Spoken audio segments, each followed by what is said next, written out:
আসছি পরের খবরে। প্রয়াত প্রবীণ পিডিএস নেতা সমীর পুততুণ্ড দীর্ঘ রোগভোগের পর ৭৪ বছর বয়সে জীবনাবসান। বার্ধক্যজনিত সমস্যায় ১৯ ডিসেম্বর হাসপাতালে ভর্তি হন তিনি। গতকাল রাত 11:15 নাগাদ জীবনাবসান। দক্ষিণ ২৪ পরগনার আদি বাড়ি থেকেই হবে শেষকৃত্য।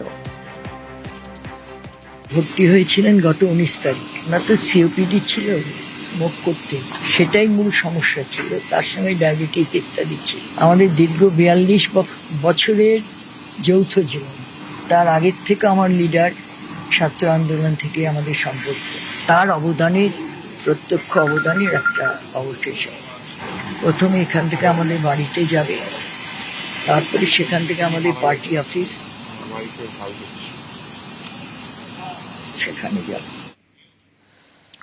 ২০০১-এর বিধানসভা ভোটের আগে সিপিআইএম ছাড়েন পিডিএফ, দল গড়ে বুদ্ধদেবের বিরুদ্ধে ভোটে লড়েন। সিঙ্গুর নন্দীগ্রাম আন্দোলনে মমতাকে সমর্থন। সমীর পুততুণ্ডর প্রয়াণে শোক বার্তা মুখ্যমন্ত্রীর। এক্স হ্যান্ডেল পোস্টে পরিবারের প্রতি সমবেদনা জানিয়েছেন তিনি।